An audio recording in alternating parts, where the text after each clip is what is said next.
Hora H do Agro, com Kellen Severo. Oferecimento Ihara. Consórcio Massey Ferguson, a partir de R$ 1.470. Acesse cnmf.com.br. Sicoob, mais que uma escolha financeira. Abra sua conta. Olá, sejam muito bem-vindos ao Hora H do Agro, um programa onde discutimos e analisamos os temas que mais importam para o agronegócio brasileiro. Senado aprova a reforma tributária. Ainda hoje você vai ver uma análise completa sobre o que muda para o agronegócio e se o setor corre riscos de pagar mais impostos. Você vai ver também que o Enem é marcado por críticas ao agronegócio. A prova, que é a principal porta de entrada ao ensino superior, teve perguntas que associavam a soja com desmatamento na Amazônia, cerco aos camponeses e até chuva de veneno. E mais, a Agência Climática dos Estados Unidos diz que o El Niño vai durar mais do que era esperado. O fenômeno tem gerado seca no norte do país, com precipitação irregular também para o centro-oeste e chuvas em excesso em áreas do sul. No cenário internacional, a Itália quer ser o primeiro país do mundo a proibir a produção de carne de laboratório. Aqui no Brasil, deputados também avançam na direção de tentar proibir o alimento artificial. Você acompanha as tendências para o mercado de carnes e tudo isso e mais a partir de agora. O Hora H do Agro já está no ar. O Senado aprovou nesta semana, em primeiro e segundo turno, a proposta de emenda à Constituição da reforma tributária. Foram 53 votos a favor e 24 contra. Resultado considerado apertado, já que eram necessários 49 votos favoráveis. Antes de ir ao plenário, a Comissão de Constituição e Justiça do Senado também já havia aprovado a proposta da reforma.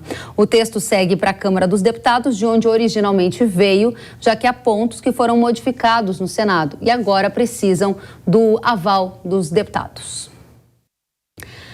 Na prática, a reforma tributária substitui 5 impostos no Brasil: o IPI, PIS e COFINS, que vão ser substituídos pelo CBS, que é a Contribuição sobre Bens e Serviços. O ICMS e o ICS serão substituídos pelo IBS, que é o Imposto sobre Bens e Serviços. Juntos, o IBS e o CBS são chamados de IVA dual. Além do IBS e do CBS, haverá também um terceiro tributo chamado de Imposto Seletivo, também conhecido como Imposto do Pecado, que vai incidir sobre produtos considerados nocivos à saúde e ao meio ambiente. Agora confira alguns pontos da reforma tributária aprovada que devem impactar o agro brasileiro. Entre eles está o primeiro deles, que é para produtos e insumos agropecuários que terão uma alíquota do IBS e CBS reduzidas em 60%. A reforma tributária prevê também que o produtor rural que possui faturamento anual de até 3,6 milhões de reais poderá optar por não contribuir com o CBS e IBS. Nesse caso, o agricultor repassaria o crédito presumido a quem adquirir os seus produtos. Não haverá incidência do IPVA sobre aeronaves agrícolas, tratores e máquinas agrícolas. E mais, a contribuição estadual, aí sim essa existirá sobre bens primários e semi-elaborados para financiar fundos de infraestrutura.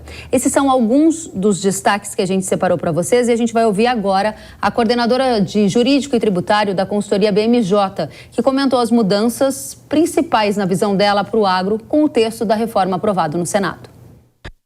Então, um dos pontos que por muitos é observado como um grande ponto positivo é a questão da redução da alíquota de 60% do IBS e da CBS para o setor para os produtos agropecuários e para os insumos agropecuários. Há um certo componente de vitória aí, porque não houve uma redução desse percentual no Senado Federal, mas havia expectativa do setor de que pudesse ser majorado para uma redução de 80% da alíquota. Manteve-se igual, então não dá para ser considerado uma grande vitória. Outro aspecto que amarga um pouco essa redução de alíquota é o inevitável efeito da carga tributária, que hoje é desconhecida. Isso porque quando se estima uma carga tributária do IBS e CBS combinados em 27,5%, Isso, mesmo com uma redução de 60%, tende a resultar um aumento na carga tributária para o setor. Tem outros pontos que são mais positivos quando a gente observa, por exemplo, o IPVA, que embora agora ele passe a incidir sobre aviões, navios, embarcações de forma geral, ele não incide sobre tratores e máquinas agrícolas. Então isso foi um ponto que estava no parecer da Câmara e permanece no texto aprovado pelo Senado. Um aspecto que houve uma melhoria, mas poderia ser mais positivo para o segmento, é a questão das contribuições estaduais. Na redação que foi aprovada na Câmara, havia um problema muito significativo, que é até 2043, essas contribuições poderiam ser instituídas e não havia um prazo de até quando elas poderiam ser cobradas. Agora, com o parecer aprovado do Senado, elas só podem ser cobradas até 2043, elas não podem ser instituídas apenas em 2043. Então é uma segurança maior. Um ganho que também foi estabilizado no Senado, que é positivo, é a não incidência do imposto seletivo sobre aqueles bens e atividades que incidem, que tem uma redução de alíquota de 60% no IBS da CBS. Então, o que a gente chama de bens essenciais. E os produtos agropecuários e os insumos agropecuários estão nesta lista. Então, é de se entender que eles terão essa possibilidade de não serem tributados pelo imposto seletivo, o que é um ganho muito positivo para o setor. Obrigada, Gabriela Rosa, da BMJ, por trazer as análises sobre efeitos da reforma tributária aprovada para o agro. A gente vai aprofundar ainda mais essa análise recebendo os nossos convidados. Primeiramente, eu quero receber o vice-presidente da Associação Brasileira de Direito Tributário, Eduardo Diamantino. Seja muito bem-vindo. Boa tarde, é um prazer. Obrigada, é um prazer recebê-lo também. Gostaria de chamar para a nossa conversa o Renato Conchon, que é coordenador do Núcleo Econômico da Confederação da Agricultura e Pecuária do Brasil. Conchon, seja muito bem-vindo. Olá, Kelly, um prazer estar falando com você, com o Diamantino e com todos que nos assistem. Eu também estou muito satisfeita de tê-los conosco, até porque a gente precisa responder várias questões. Eu vou a primeira delas dirigir a você, Diamantino. O agro vai pagar mais imposto do que atualmente paga com a reforma tributária aprovada? Essa é a pergunta que a gente mais recebe da audiência agro. Qual é a sua visão? Olha, na minha visão eu acho a reforma tributária, já me manifestei em outras ocasiões, algo extremamente mal arrumado. Quero ressaltar aqui o trabalho do Conchon à frente da CNA, lá no IPA, eu inclusive integro lá o IPA pela BCZ. Foi um trabalho muito bem feito e que salvou um pouco de coisa, mas eu não vejo como melhora a reforma tributária. Eu acho que, na verdade, essa reforma tributária tem um grande beneficiário, que é a indústria automobilística brasileira. Essa reforma tributária, para mim, ela parece a reforma do ABC. Acaba o IPI e cria imposto seletivo e serviços e agro tendem a ter um aumento significativo da carga. Muito bem, obrigada pela resposta, Diamantino. Agora, você, Conchon, Diamantino já dizia, você participou ativamente, né, da construção desse texto, fez sugestões como representante da CNA e a pergunta direta e objetiva é: o agro vai pagar mais impostos do que paga hoje, pagará mais no futuro agora com essa reforma, ou você acredita que não? Sim, vai pagar mais. De acordo com o estudo da Fundação Getúlio Vargas, que a CNA contratou, ele mostra que o agro vai pagar mais imposto comparado ao que paga hoje e também a sociedade brasileira vai pagar mais imposto dado o cenário da reforma tributária. Então, especificamente, haverá sim aumento de carga tributária ao longo da transição e quando o IVA dual, né, que é o CBS e o IBS, passarem a substituir os tributos atuais. Essa análise que vocês dois estão apontando na mesma direção, de que o agro vai pagar mais impostos com a reforma tributária que está sendo aprovada agora no Senado. Dirijo a você a pergunta, Diamantino. Isso se deve à sua interpretação de que a gente não sabe ainda qual é a alíquota universal do IVA? Fala-se em cerca de 27,5%, pode ser muito mais do que isso? É aí que reside o seu principal argumento de que o agro vai pagar mais impostos? Não, muda totalmente a faixa de incidência. Veja, e o agro, atualmente, tem uma carga tributária diferenciada. O que eu acho que precisa ser colocado antes disso, Kelly, você me permite a digressão, é o seguinte: em quase todo mundo o agro é subsidiado. Você pegar o subsídio, quem entende de número é o Conchon, que é economista, mas você pegar o número europeu, o cálculo da União Europeia, para cada 50, 60, cada €1 faturado, existe um estudo que 60 centavos seriam de subsídios. O Brasil tem muito pouco subsídio. Tinha um sistema tributário mais fácil. O sistema tributário, o agro, tem que ser menos tributado que o serviço financeiro e tudo isso. Como é que nós estamos ficando aqui? Nós estamos ficando com o agro sendo tributado, evidentemente, de forma diferenciada, mas ele precisava ser mais diferenciado. Inclusive, o pleito da Frente Parlamentar da Agricultura era uma alíquota de 80% e não de 60%. E eu sou testemunha viva do tanto que foi difícil manter a alíquota de 60%. Agora, então, você disse que não tem a ver com IVA, tem a ver com perdas de isenções ou até ausências de subsídios, que são maiores em outros países. Eu faço a mesma pergunta a você, Conchon. Por que você afirma que o agro vai pagar mais impostos a partir desse texto da reforma tributária aprovado? Ellen, porque hoje o agro, por exemplo, a gente já discutiu em outras oportunidades o convênio 100. Ele reduz a zero a cobrança do ICMS sobre insumos agropecuários. O convênio 52 do ICMS tem redução de base de cálculo na compra de máquinas e equipamentos rurais.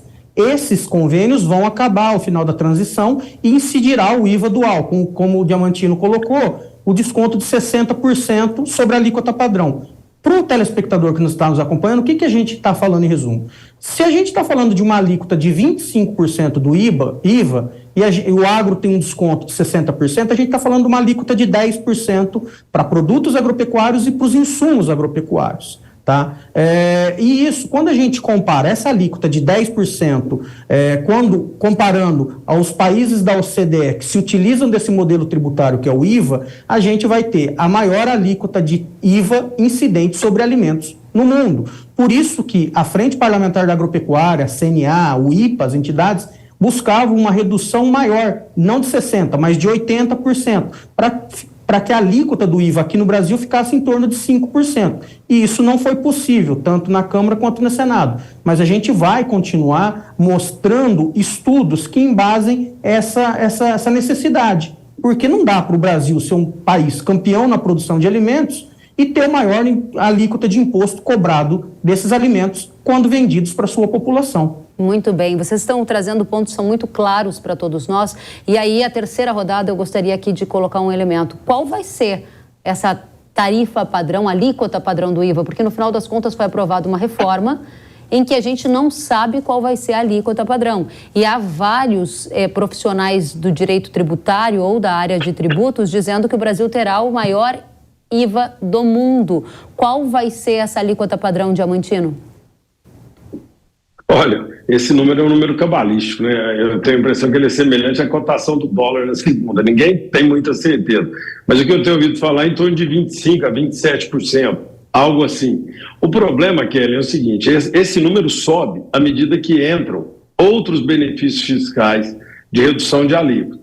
Então, hoje nós temos regime especial automobilístico, regime especial para transporte urbano, tem regime, um monte de alíquota diferenciada que está impactando.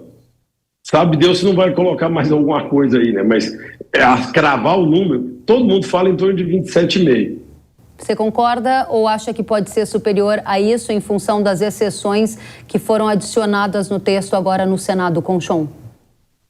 O Ministério da Economia já divulgou nota falando que a alíquota deve se tornar em torno de 27,5%. Mas como o Diamantino muito bem colocou, cada nova exceção faz com que a alíquota padrão se eleve, e a gente precisa lembrar aqui, toda vez que a alíquota padrão se elevar, a alíquota reduzida dos 10% no exemplo que eu dei anteriormente, ele também vai se elevar. Ou seja, todo mundo vai se caminhando no sentido de termos, sim, o maior IVA do mundo e, inclusive, o maior IVA incidente sobre alimentos aqui no Brasil. É o que está se mostrando, e cada vez mais, cada exceção, isenção condicionada a um setor econômico, a uma determinada criação de fundo, como nós vimos no Senado, vai precisar de ter mais dinheiro para fazer isso. E, obviamente, vai ser a alíquota que vai ser elevada. a gente deve conhecer mais profundamente essa alíquota na discussão da lei complementar, que vai fazer toda a diferença também. A lei complementar que vai regulamentar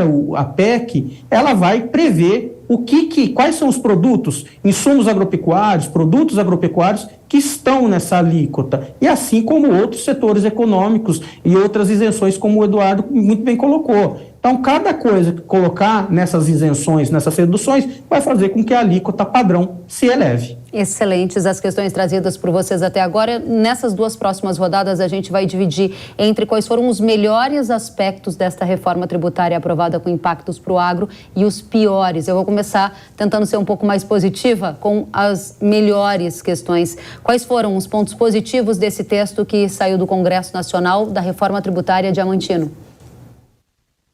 Olha, eu sou um desiludido com a reforma. Acho que a federalização da legislação do IVA, vamos chamar assim, é algo necessário, simplifica o sistema. Ponto. Não vejo grandes vantagens além disso. Acho que ela está extremamente... Hoje pela manhã eu revisei o texto da época do deputado Baleia Rossi, que era um texto muito mais puro do que hoje ele acabou sendo aprovado. Obviamente, em política é a arte do possível, né? Não a arte do ideal. Mas eu não vejo nada de muito positivo, a não ser uma possível simplificação na legislação do IVA dual e nas legislações de uma forma total. Muito bem, obrigada, Diamantino. Conchon, qual é a melhor notícia que você pode nos dar dessa reforma tributária aprovada com impactos para o agro? Mesmo não sendo o ponto de vista ideal que a gente queria, o desconto da alíquota de 80%, a gente não pode desconsiderar as evoluções desse processo. No início da discussão da PEC 45, que foi em 2019, falava-se em uma alíquota única de 25% para todos os produtos e serviços do Brasil. Os produtores, pequenos e médios produtores, com faturamento a partir de R$50 mil, seriam contribuintes. Ou seja, uma reforma muito dura, ainda que na busca da simplificação, mas que traria severos prejuízos para os produtores rurais. Desde 2019 houve muitas evoluções, como foi dito, e eu acho que a gente precisa também enaltecer esse processo, tanto político quanto técnico, tanto na Câmara quanto no Senado, desses processos evolutivos. Mas eu concordo com o Diamantino no sentido de que, ao longo dos próximos anos, teremos que nos debruçar, ficar atentos e trabalharmos muito junto ao Congresso Nacional para que não haja nenhum tipo de retrocesso no que foi garantido na PEC para o setor agropecuário. Muito bem. Piores pontos, Diamantino, dessa reforma para o agro? Olha, eu acho que não só para o agro, como para o Brasil como um todo, ela centraliza o poder no poder executivo da União. Então ela ataca fundamentalmente a federação. Isso é ruim. Nosso modelo de Estado é um modelo de federação. Isso, para mim, é terrível. Segundo, que ela nunca poderia ter sido implementada antes da reforma do Estado. Eu acho que vai faltar sempre dinheiro. Existe ontem uma emenda que equipara salário do auditor estadual aos auditores federais, a emenda à Constituição. Veja, já mal aumentou a arrecadação, já começou a aumentar a despesa. Nós vivemos um paradoxo, Kelly. Enquanto o Estado brasileiro não se conscientizar que não cabe mais despesa contra os brasileiros, e nesse caso o motor da economia é o agro, então o agro é um grande prejudicado, nós teremos dias difíceis. Veja, nós estamos pegando o campeão do setor agropecuário e taxando de uma maneira absurda para transferir riqueza para movimentos sociais, sem demérito nenhum em movimentos sociais, só que eu acho que não devia gastar dinheiro público com cartilha do movimento tal, cartilha do movimento XY, como nós estamos sabendo que está sendo fabricado. Nós vamos voltar a essa política protecionista anterior. Eu acho que o grande problema da reforma tributária é justamente aumentei a carga para aumentar o Estado e construir com isso o meu modelo de poder unitário centralizado. Isso é muito perigoso do ponto de vista jurídico. Ok, obrigada, Diamantino. Sua opinião, Conchon, quais são os piores pontos da reforma tributária aprovada para o agro?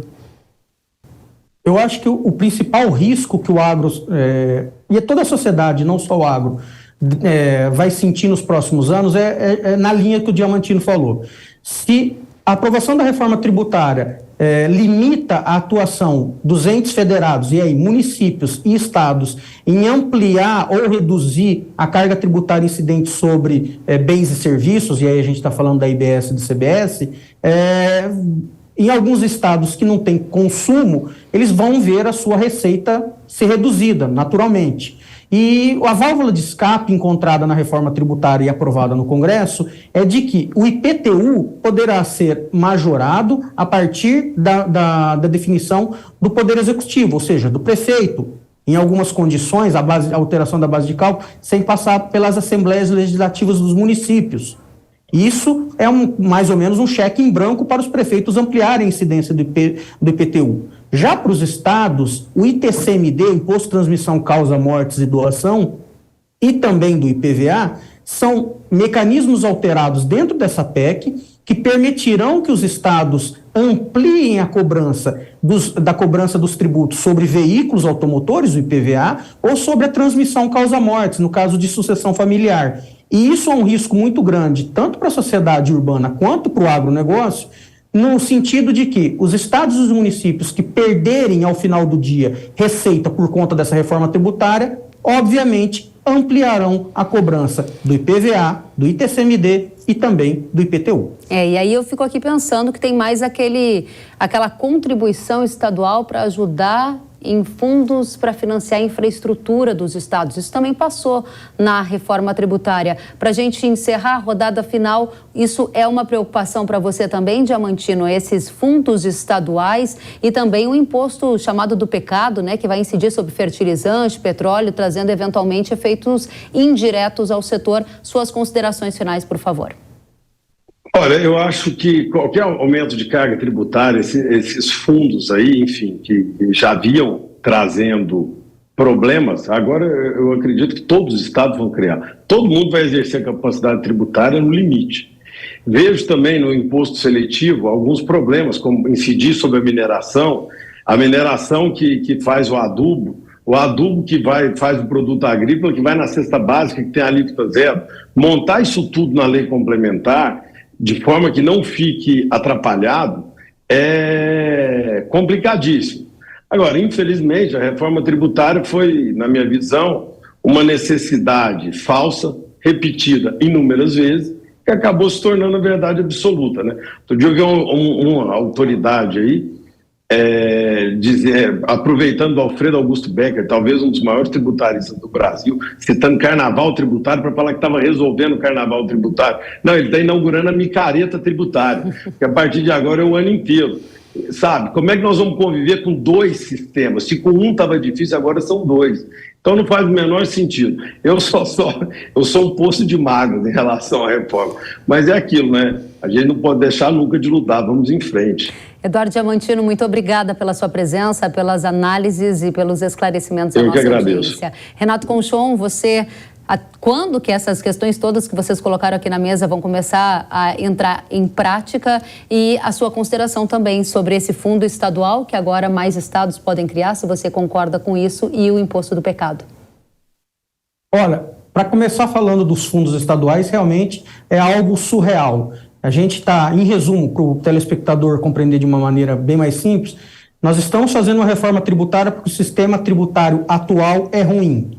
E nós estamos levando problemas do sistema tributário atual para o novo sistema. Em resumo, é isso, com essa cobrança dos fundos estaduais. Então, é muito ruim porque a gente já leva vícios do sistema que a gente está querendo alterar, do que a gente está querendo corrigir. Então, os fundos estaduais é algo realmente que não dá para compreender o objetivo, mas a gente sabe o que está por trás dos interesses no sentido de arrecadação. Com relação ao imposto seletivo, mais uma vez, a gente vai ter que acompanhar a lei complementar. É importante destacar, Kellen, que a lei complementar ela foi remetida mais de 60 vezes na PEC, ou seja, tudo vai remitir na lei complementar. A gente vai ter uma lei complementar com no mínimo 60 artigos. E a lei complementar vai definir se seletivo vai incidir sobre fertilizante ou não, se o produto agropecuário ou não, se insumo agropecuário ou não, embora dentro da PEC o setor agropecuário conseguiu colocar um dispositivo de que tendo uma alíquota reduzida, não pode incidir seletivo, o que nos deu uma certa tranquilidade. Mas, sem sombra de dúvida, o setor precisa ficar atento e vigilante na discussão dessa lei complementar. Em relação à transição tributária, a gente vai ver nos próximos anos aí já a cobrança do IBS, da CBS, que é a contribuição federal, e concomitante, depois a gente vai ver o IBS sendo surgido, que é o imposto estadual / municipal, enquanto o ICMS e o ISS vai sendo diminuído. Então, a gente vai ver esse assunto nos próximos 10 anos, pelo menos. Próximos 10 anos, mas o começo, o start é em qual ano? 2026. 2026. Renato Conchon, coordenador do Núcleo Econômico da Confederação da Agricultura e Pecuária do Brasil, uma satisfação ter as suas análises e o seu conhecimento também sobre esse assunto aqui na Jovem Pan News. Obrigada, volte sempre. Eu que agradeço, parabenizo o Diamantino e a todos vocês. Muito obrigado. Obrigada a vocês dois pelos excelentes esclarecimentos. Até a próxima. E no último fim de semana, agora a gente está trocando de assunto para tratar do último fim de semana, quando estudantes de todo o país fizeram as provas do Enem. O exame, que é a principal porta de entrada para o ensino superior, virou tema no agronegócio depois que as perguntas foram divulgadas. E aí ficou claro o tom crítico da prova ao setor agro. Um levantamento feito aqui pelo Hora H do Agro identificou pelo menos 4 questões com referências e associações negativas ao agronegócio. A primeira delas, essa que aparece na tela de vocês, é a mais polêmica. Ela dizia que o cerrado está cada vez mais subordinado à lógica do agronegócio. E citava que há fatores negativos, como a mecanização pesada e a pragatização dos seres humanos, a superexploração e a chuva de veneno. A resposta considerada certa para essa questão é a que aponta um cerco aos camponeses, o que inviabiliza a manutenção das condições de vida. Agora tem mais perguntas, vejam só, tem outra que fazia uma associação da soja e da pecuária com o desmatamento da Amazônia. O texto diz, abre aspas, é evidente que o crescimento do desmatamento tem a ver também com a expansão da soja, fecha aspas. E depois cita a pecuária como outro motivo para desmatamento. Terceira questão, para quem nos acompanha pela TV, vinculava a agricultura à degradação do solo, assim como o excesso de irrigação e o que chamaram de superpastoreio. Tem mais perguntas ainda associando ou fazendo associações negativas ao agro. Essa que está aí no texto da sua tela, e para quem nos ouve pelo rádio, que dizia assim, que os agricultores europeus são contra o acordo comercial com o Mercosul porque há uma concorrência desleal. O material do Enem diz que existe um nítido risco dessa concorrência desleal acontecer, porque na Europa é preciso seguir regras mais rígidas de produção e que os europeus não conseguiriam competir com a carne brasileira, dizendo então que há um risco ambiental aqui no Brasil que faz a carne ser mais barata, o que de fato não procede. O tema repercutiu entre as entidades do agro, a prova do Enem. A ABAG afirmou em nota que a produção agropecuária foi retratada de forma absolutamente equivocada, pejorativa e descolada de embasamento técnico-científico que induziu estudantes ao erro e criou também desinformação. E mais do que anular essas questões, o Ministério da Educação precisa esclarecer à sociedade como ele pretende interromper esse ciclo de desinformação. A sociedade rural brasileira repudiou as informações que classificou como inverídicas e as generalizações sem fundamento apresentadas aos estudantes brasileiros em temas relacionados à agropecuária. A Sociedade Rural Brasileira disse ainda que as questões atribuem de forma maldosa e equivocada fatos criminosos que não representam a realidade e que a prova do Enem deve estar desconectada de viés ideológico de determinados grupos. Para a presidente da Associação de Olho no Material Escolar, Letícia Jacinto, a crítica ao agronegócio nas questões do Enem reflete o que tem sido abordado nos livros didáticos das escolas brasileiras. Vamos conferir. O Enem, ele não, assim, para o de olho no material escolar, ele não nos surpreende, porque ele é só uma consequência do que vem sido estudado dia a dia no material das crianças. A gente fez um estudo extremamente importante, do qual já falamos aqui com vocês, que é com a FIA, a Fundação Instituto de Administração ligada à FEA da USP, e trouxe uma análise de mais de 9 mil páginas de 80% do material didático comprado no último PNLD, que é o Programa Nacional do Livro Didático. Lá, a primeira constatação foi que o agronegócio está muito presente no dia a dia dos materiais escolares, porque ele faz parte do nosso passado, presente e futuro, né? Então, é um tema bastante abordado em todas as matérias, não só geografia, história e ciências, que isso é mais visível, mas também textos de português e até problemas de matemática. Mas ele traz que 96,3% não tem fontes científicas. Então, a consequência de um exame desse, do Enem, é uma reflexão aqui da sociedade como um todo. O que a gente tem utilizado como base de estudo para essas crianças? Quais as fontes a gente tem buscado? A gente está preocupado com a ciência? A gente está dando credibilidade para os institutos de pesquisa que a gente tem aqui, que são reconhecidos internacionalmente? Na hora que ele traz sobre desmatamento, eu falo, gente, a gente tem estudos grandes ali da própria Embrapa, com análises de fotos de satélite, comprovado, inclusive, pela própria NASA, que a gente preserva o maior território, né, dentre todos os países do mundo. O levantamento que a Letícia citou, ele foi encomendado pela Associação de Olho no Material Escolar e analisou cerca de 94 livros didáticos utilizados no ensino fundamental e médio no Brasil. Foram encontradas 60% mais citações negativas sobre o agro do que positiva. Foram 746 menções negativas sobre o setor contra cerca de 470 menções positivas. O material realizou também um levantamento nos principais temas citados nesses livros didáticos e criou uma espécie de nuvens de palavras em que desmatamento, conflito fundiário e uso de agroquímicos aparecem como os principais itens com viés negativo associado ao agronegócio. A gente continua a conversa com a Letícia e a pergunta é, Letícia, você considera que houve desinformação nas questões do Enem sobre o agro deste ano?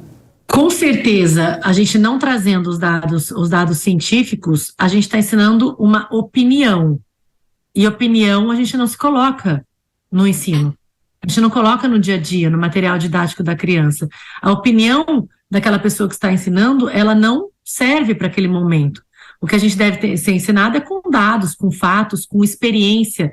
Tem uma coisa que a gente sempre desenvolve aqui quando a gente vai montar algum material, quando a gente vai fazer alguma análise, é a importância do método científico. Ele tem experimentação, ele tem anos de estatística, ele tem uma metodologia muito, muito grande para ele poder acontecer, né? Não é tudo que pode virar ciência. A opinião de alguém não pode virar ciência, tem que ser testado. Como é que a gente melhora isso, Letícia? Como construir um futuro para a educação que seja melhor no Brasil e que seja menos ideológico, né?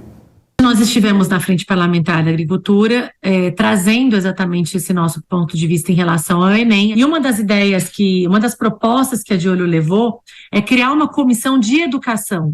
A gente não é porque está na Frente Parlamentar do Agro, porque a gente está na Confederação Nacional da Agricultura ou nas próprias entidades de classe que estão dentro do agronegócio, que a gente tem que olhar somente sobre a perspectiva do agro. A gente tem que olhar a educação, porque ela vai embasar esse jovem, ela vai criar o futuro, ela vai modificar gerações.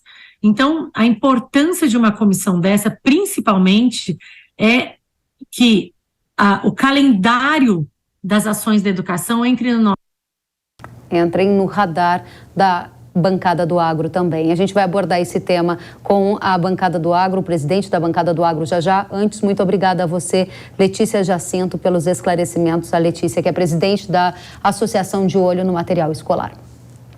A Hora H do Agro, o INEP, afirmou que as questões do Enem são elaboradas por professores independentes e selecionados por meio de edital de chamada pública.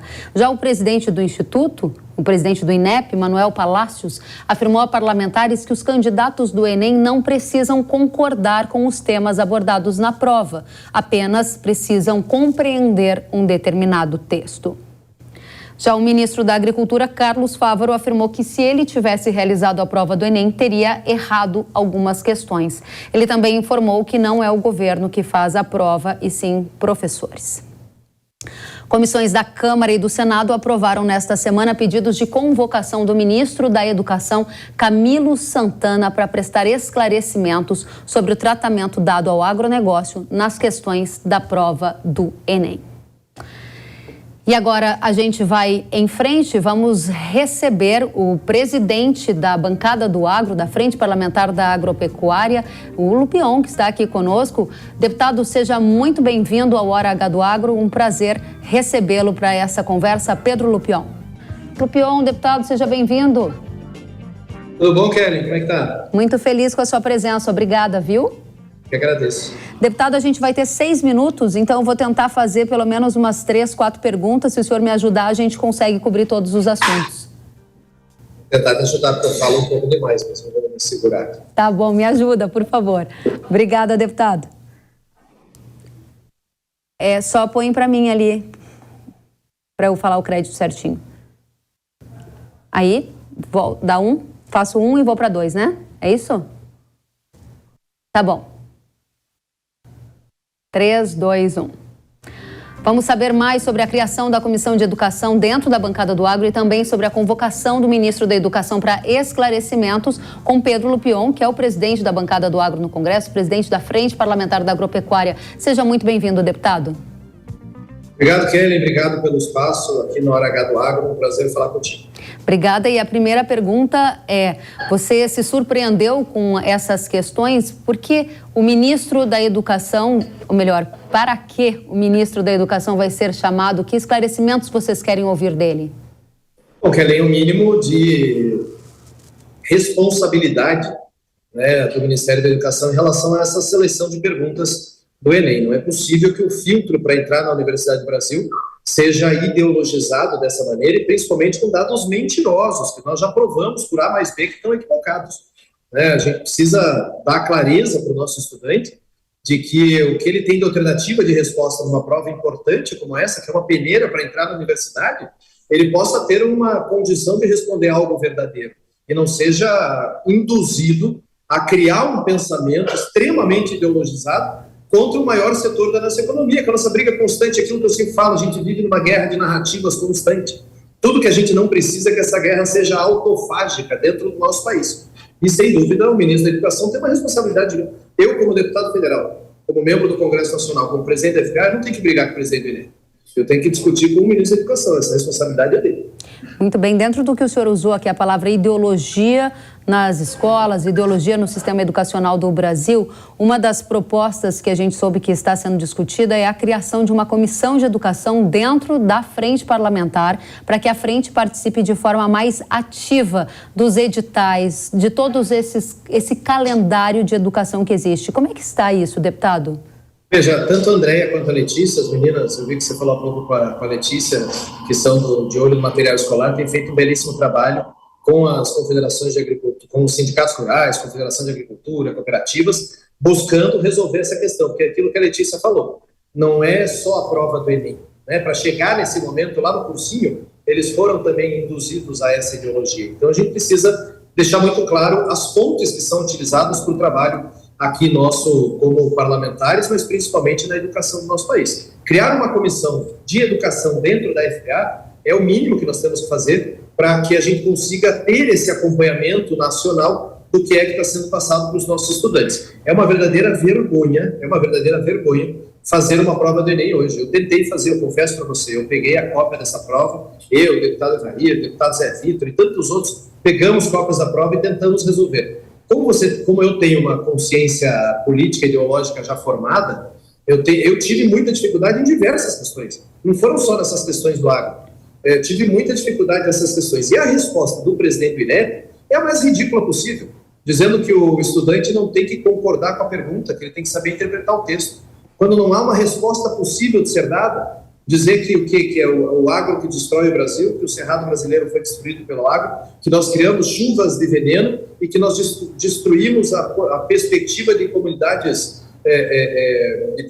originárias. Uma loucura total. Desqualificar a Embrapa, desqualificar o programa de aeronáutica, a indústria aeronáutica brasileira, que é conhecida no mundo inteiro, questionar dados da Embrapa e, pior, ainda pegaram uma associação de engenheiros, que eu não sei de onde veio, para dizer que nós queremos censurar a prova do Enem. Pelo contrário, a gente quer que o estudante tenha mais liberdade de poder responder o que é uma alternativa correta numa questão como essa. Muito bem. Deputado, já tem data para o comparecimento do ministro da Educação no Congresso Nacional? Não, nós fizemos uma convocação bem forte a ele, com outras comissões, inclusive com a Comissão de Educação e com a Comissão de Fiscalização e Controle. Nós faremos audiência conjunta das 3 comissões. Então, ali ele vai ter que responder bastante coisa. Vamos ver a data que eles conseguem marcar. Muito bem. Última pergunta para o senhor. As questões, tem questões que, notadamente, elas têm problemas, elas estão erradas. Isso não é aquela em que está dizendo, isso são diferentes profissionais e professores que são estudiosos do agronegócio brasileiro,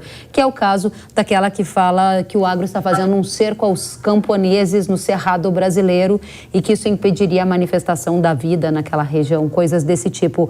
Essa questão vai ser anulada? Esse é um desejo da bancada do agro? O que está sendo feito nessa direção? Esse é um pedido de bom senso à banca do INEP para o cancelamento dessas questões. Legalmente, infelizmente, quem pode questionar essas questões e entrar com o pedido de anulação são pessoas diretamente interessadas, ou seja, ou academia ou alunos. Nós estamos tomando providência para que alguém tome essa iniciativa. Primeiro que não prejudica ninguém, né? A anulação de uma pergunta vai ponto para todo mundo. Ninguém perde o ponto, né? Todo mundo ganha o ponto. Então, nós não queremos prejudicar os 4 milhões de estudantes que fizeram a prova. Nós temos a noção da importância que é o Enem e de quanto eles se prepararam para essa prova. Então, óbvio, mas não dá para uma das perguntas e critérios de entrar na universidade ser mentirosa, né, que é a questão 89 principalmente. Então, nós vamos trabalhar para que haja essa anulação sem dúvida nenhuma. Lembrando que no governo Bolsonaro, no governo anterior, foram 4 presidentes do INEP, e em uma única vez que o presidente da República tentou ver as questões da prova, foi um escândalo nacional. Agora, no mínimo, um posicionamento firme do Congresso Nacional e do governo também, para reconhecer que há erros nessa prova e que não pode passar desse jeito. Deputado Pedro Lupion, presidente da bancada do Agro no Congresso, a maior bancada, presidente da FPA. Muito obrigada pelos seus esclarecimentos. A gente vai seguir acompanhando atentamente os desdobramentos e a atuação da bancada nessa pauta da educação, que é tão cara para o nosso país. Volte sempre, deputado. Obrigado, Kelly. Obrigado pelo espaço, sem dúvida. Extremamente importante, agora que nós estamos conseguindo, com essa pujança que é o nosso agro brasileiro, fazer com que os nossos jovens fixem no campo, continuem incentivados, continuem trabalhando nas nossas lavouras, buscando o desenvolvimento do agronegócio do Brasil. O que a gente não precisa é que essa geração Paulo Freire atrapalhe o desenvolvimento dos nossos alunos. Obrigada, deputado. Até a próxima. E você aí de casa quer receber mais notícias do Brasil e do mundo que impactam o agronegócio? Adicione o número do WhatsApp que aparece na sua tela e envie uma mensagem para a gente. A gente diariamente vai te mandar notícias, análises e muito mais. O número é 11 9 40 44 5422.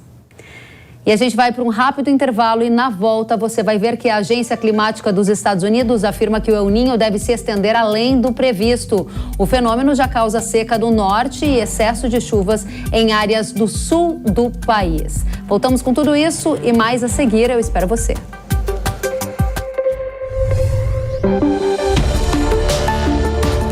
O agro, setor que movimenta a economia brasileira, gerando renda, emprego e oportunidades para toda a população. Hora H do Agro, com Kellen Severo. Precisando de uma nova máquina para aumentar a sua produtividade? Aqui no Consórcio Nacional Massey Ferguson lançamos o Grupo 377. Com ele vem vários benefícios exclusivos para você, como planos em até 10 anos para pagar, sem juros, sem taxa de adesão e parcelas reduzidas a partir de R$ 1.470. Aproveite e procure a rede de concessionárias Massey Ferguson. Quer saber mais? Acesse www.cnmf.com.br ou entre em contato pelo WhatsApp 11 9 3016 0316. Eu só queria te contar sobre o cooperativismo financeiro. A união de pessoas. Gente que não é só cliente, é dona e dono. Isso é ter voz. Participação até nos resultados. Cooperativa não é banco nem fintech. É inclusão de verdade. E quanto mais gente fizer parte, maior será a transformação. Tá aí a explicação.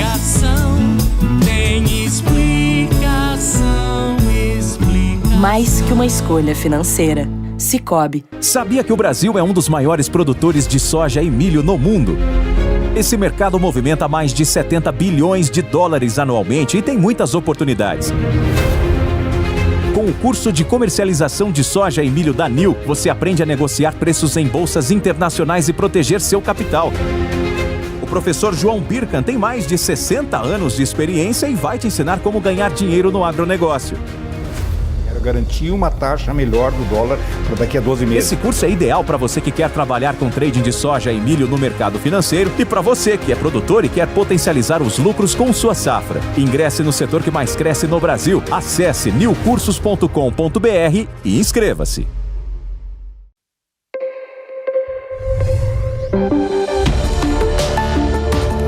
O agro, setor que movimenta a economia brasileira, gerando renda, emprego e oportunidades para toda a população. Hora H do Agro, com Kellen Severo. Estamos de volta com Hora H do Agro aqui na Jovem Pan News. O nosso assunto agora é El Niño. A Agência Climática dos Estados Unidos indicou nesta semana que o fenômeno vai durar mais do que era esperado. Neste mês, a NOAA trouxe maior ênfase à perspectiva de que o fenômeno vai se estender até o outono. Para quem nos assiste pela TV, é possível ver que no trimestre de janeiro a março há praticamente 100% de El Niño, de chance do El Niño continuar. Depois, essa probabilidade começa a cair aos poucos e a gente vai tratar disso a partir de agora. Vamos entender os efeitos do fenômeno El Niño, mas já com os nossos convidados. Antes, preciso lembrá-los que o El Niño tem gerado cenários diferentes aqui no Brasil nos últimos meses. No norte do país, a seca reduziu o nível de rios e no agro está afetando o transporte de grãos nos portos daquela região. No centro-oeste, há problemas com as chuvas irregulares, que geraram casos de replantio nas lavouras de soja. E no sul, houve registro de ciclone, fortes rajadas de vento e chuvas em excesso que causaram destruição em áreas urbanas e rurais. Para o agro, há aumento de doenças fúngicas em trigo e atraso no plantio de lavouras como a do arroz. Entender como o El Niño vai afetar a safra é fundamental. Por isso, a gente convidou o Matheus Pereira, diretor da Pátria Agronegócio. Matheus, seja muito bem-vindo ao Hora H do Agro. Eu agradeço o grande convite. Obrigada. E a pergunta é, um El Niño com duração até o outono significa que os produtores estarão mais sujeitos a esses efeitos de seca em áreas do norte, excesso de chuva no sul e até problemas para a segunda safra de milho, talvez? Olha, Kellen, vale pontuar, né, que é um fenômeno que já se estende, né, desde junho, já perturbou a vida dos produtores rurais norte-americanos, né, e agora com a permanência, né, deste mesmo fenômeno, né, ganhando intensidade, a gente vê que os problemas começam, né, a se dispersar aqui no Brasil. Temos um plantio atrasado, em especial na região central e norte do nosso país, excesso de chuvas, né, na região sul, que vem impossibilitando também a boa mecanização, e infelizmente, né, os efeitos por agora tendem a se atenuar, Kellen.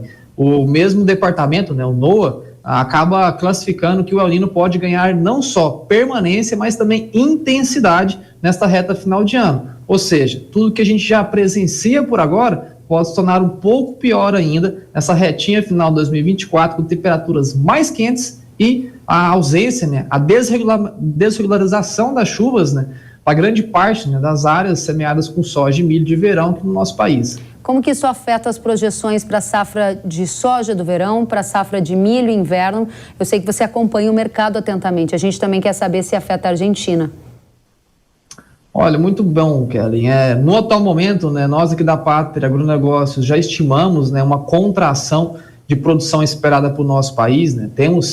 Tínhamos, né, uma capacidade produtiva máxima de superar os 160 milhões de toneladas sob condições regulares, né, de lavoura aqui no nosso Brasil. Só que, infelizmente, Kellen, no atual momento, né, diante desses atrasos de safra, deslocamento do calendário fotossintético das culturas em campo, a lixiviação, né, nutricional, né, devido à ausência de chuvas e a, enfim, capacidade de plantio, não só isso, né, necessidade de replantio ou replantio do replantio em algumas regiões. Tá? Então, realmente, o teto máximo produtivo, né, ele vem sendo cortado. Tá? Hoje a Pátria já estima algo em torno de 155,8 milhões de toneladas da produção total de soja, e não só sofrendo agora, né, na safra imediata, mas também, né, já acarretando problemas para a segunda safra no Brasil, que vem, né, na esteira consecutiva da colheita dessa safra atual. Ou seja, já estimamos também, Kellen, que a segunda safra de milho no Brasil, ela sofre uma contração diária de pelo menos 5%.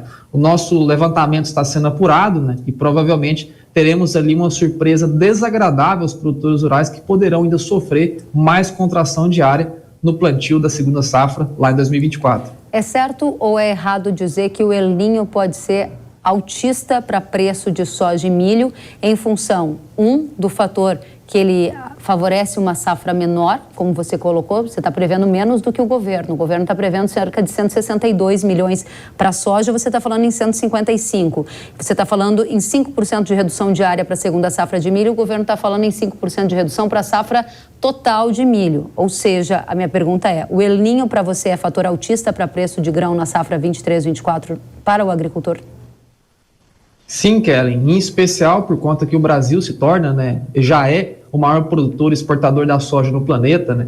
Então, de fato, termos, né, algum problema, né, que possa reduzir a oferta total do maior celeiro de soja do planeta acaba trazendo, né, essa percepção de tanto de altas dos preços em Chicago, que é o grande balizador de oferta e demanda mundial, assim como dos prêmios, né, aqui no nosso país, que é o nosso balizador doméstico, né, de oferta e demanda dentro do Brasil. Então, temos sim fatores altistas tanto para a soja quanto para o milho de segunda safra, né, que é um mercado mais dominado pelo consumidor interno, né, doméstico, porém, né, que sofre, né, já de uma redução diária projetada para o próximo ciclo 2024. Excelente. Matheus Pereira, diretor da Pátria Agronegócio, obrigada por ir direto ao ponto. A nossa audiência estava muito interessada em saber de tudo isso.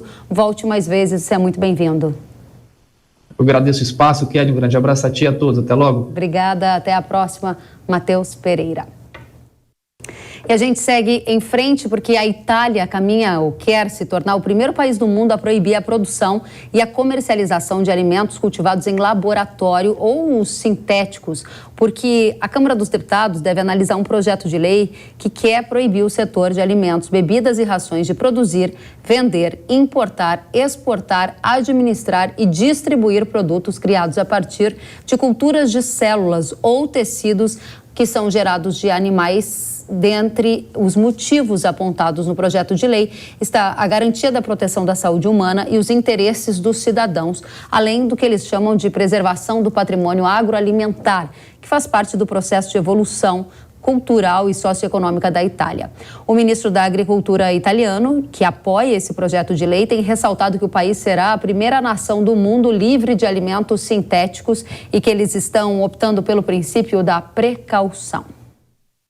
Segundo o Centro de Inteligência da Carne Bovina da Embrapa, aqui no Brasil, a carne cultivada ou a carne de laboratório, que é um exemplo de alimento sintético, ela é produzida a partir de células-tronco, retirados por biópsia de um animal vivo, que podem se transformar em vários tipos de células. No processo de produção, são usados bioreatores que fornecem calor, nutrientes e fatores para o crescimento, para a produção dessa carne de laboratório cultivada. Aqui no Brasil, um projeto de lei parecido com o da Itália foi apresentado em setembro pelo deputado federal Tião Medeiros, do PP do Paraná. A proposta proíbe a pesquisa privada, a produção, a reprodução, a importação, a exportação, o transporte e a comercialização da carne de laboratório. Como argumento, o parlamentar cita proteger a indústria pecuária nacional e diz que para países com grandes rebanhos como o Brasil, essa revolução pode ser uma ameaça e não uma oportunidade.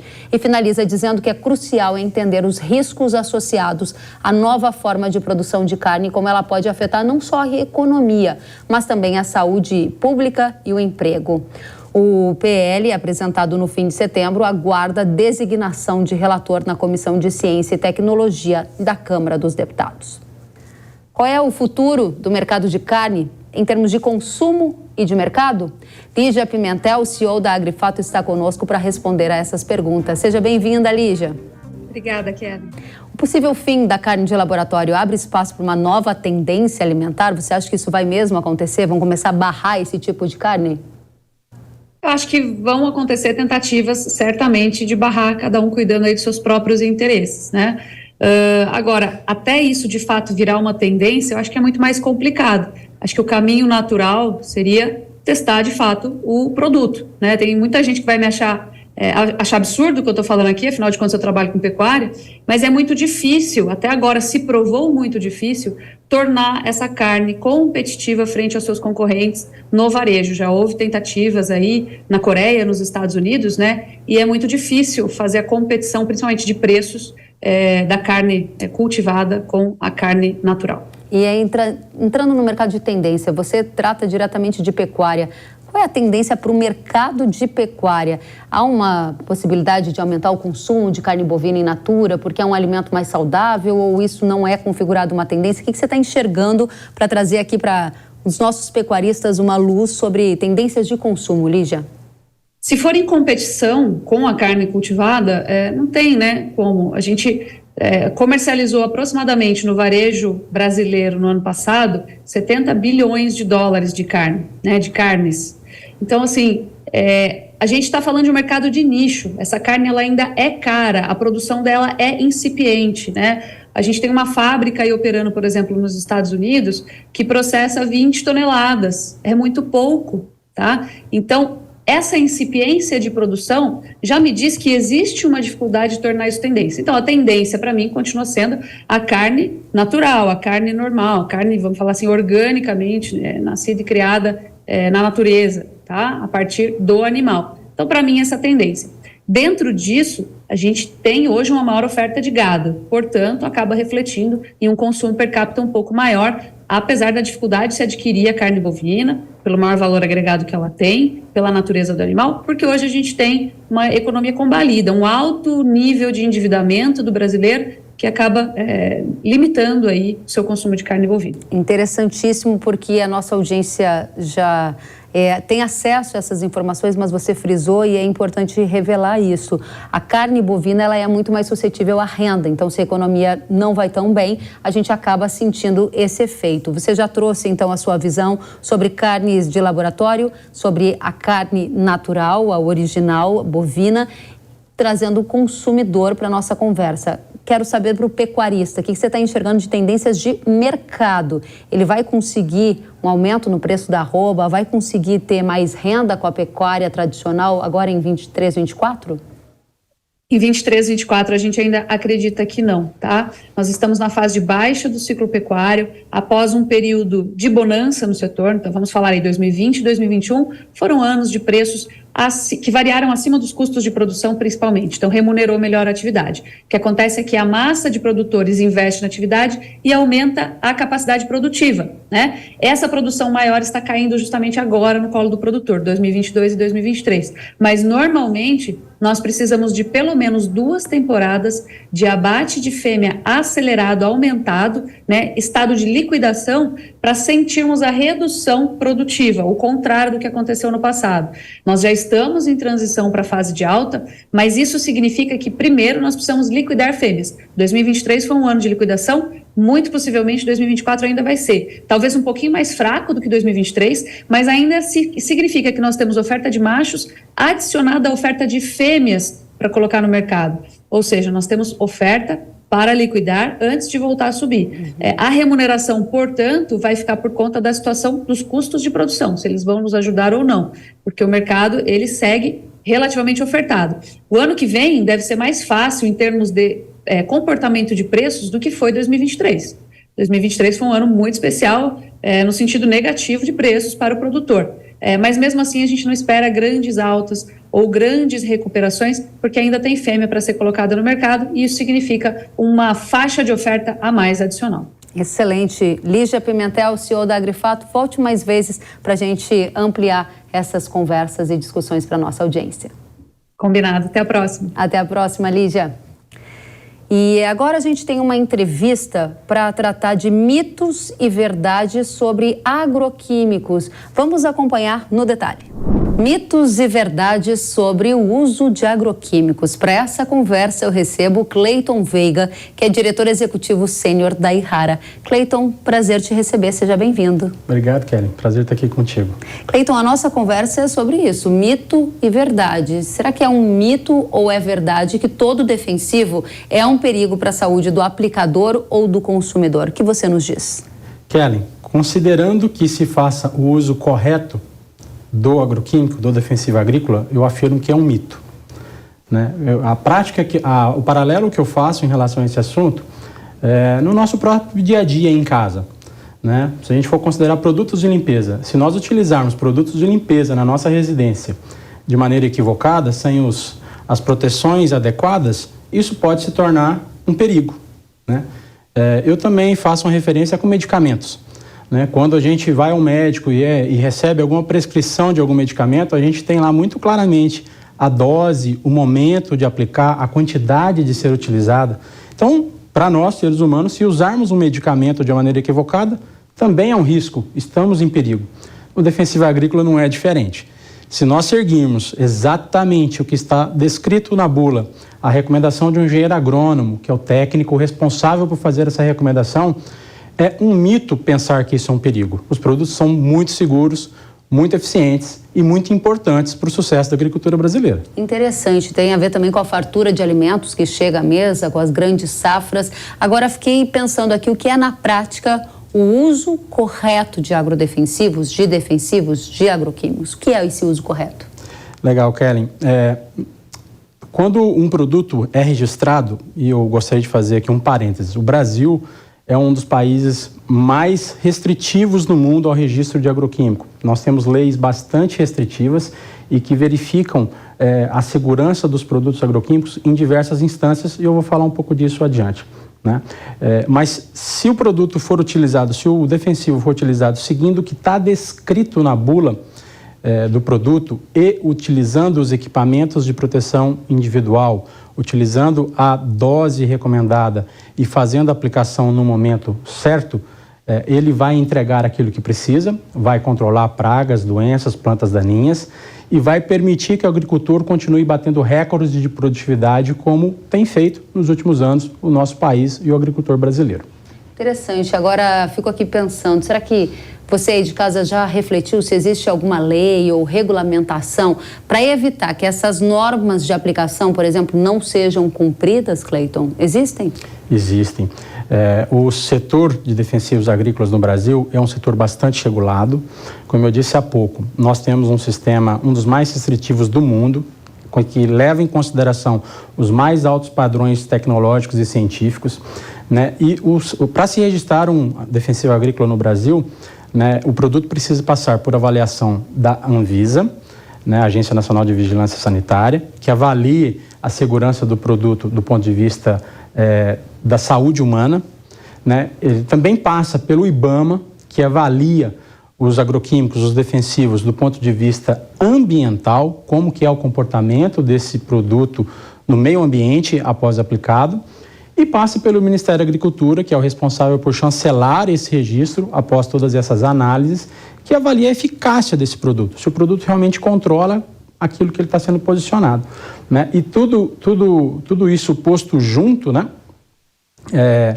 Com toda essa regulamentação e todo esse processo de registro, nós temos uma lei, né? E existem dentro dessa lei artigos específicos que tratam de como que o agricultor deve utilizar esse produto no dia a dia. E diante desse contexto, a gente quer entender também qual a importância desse tema, a aplicação segura de defensivos para a Yara. Conta pra gente, Cleiton. Kellen, a gente investe todos os anos muito recurso no desenvolvimento de novos produtos. A gente tem lançado, na média, mais de 5 produtos por ano nos últimos 5 anos. E para fazer esses lançamentos, a nossa responsabilidade é fazer com que o agricultor esteja preparado para aplicá-los, né? Então a gente investe bastante em treinamento e nós também oferecemos equipamentos de proteção individual, os EPIs, de forma gratuita. Nós desenvolvemos produtos especiais. Produtos especiais requerem cuidados especiais. Então é nossa responsabilidade, junto ao agricultor, né, oferecer isso. Só para te dar um número, no ano de 2023, nós distribuímos gratuitamente 800 mil EPIs para diversas regiões do Brasil, diversas culturas, em diversos perfis de produtores. E nós queremos que o produtor, no dia a dia, ao fazer o controle das pragas e doenças, plantas daninhas, que precisa do nosso agroquímico, do nosso defensivo agrícola, para ter maiores produtividades, que ele siga o que está na lei e o que está na recomendação. O que ele use os equipamentos de proteção individual, principalmente esses que a gente tem disponibilizado de forma gratuita a eles. Cleiton, muito obrigada pela sua presença, por esclarecer para a gente a diferença entre mito e verdade associada ao uso de agroquímicos. Cleiton Veiga, volte mais vezes, um prazer te receber. Muito obrigado, Kelly, voltarei sim. A gente segue em frente. Muito bem, espero que tenham gostado e agora eu tenho um recado para você. Atingir a máxima produtividade do milharal é, sem dúvida, um desafio, concorda? É por isso que a Yara trouxe o Ápice, um novo herbicida com tecnologia inédita para o Brasil no combate às daninhas da cultura do milho. Ápice é um herbicida pós-emergente para melhor controle de capim, pé de galinha, amargoso e muito mais. Com um amplo espectro, Ápice controla gramíneas e folhas largas, deixando a sua lavoura no limpo e resultando em maior produtividade. A formulação pronta e de baixa dosagem oferece mais praticidade e economia, além de contar com a tecnologia inédita que promove uma eficácia maior em relação aos demais herbicidas do mercado. Com Ápice, quem chega ao topo é o milho e não as daninhas. Saiba mais acessando o site yara.com.br ou pelo QR Code que está aparecendo na sua tela. O Hora H do Agro de hoje fica por aqui. Obrigada pela companhia. A gente se vê na próxima semana. Tchau.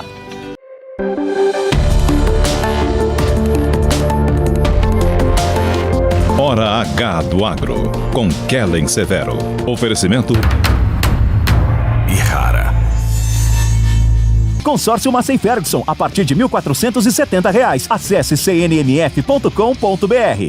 Sicoob, mais que uma escolha financeira. Abra sua conta. Realização Jovem Pan News.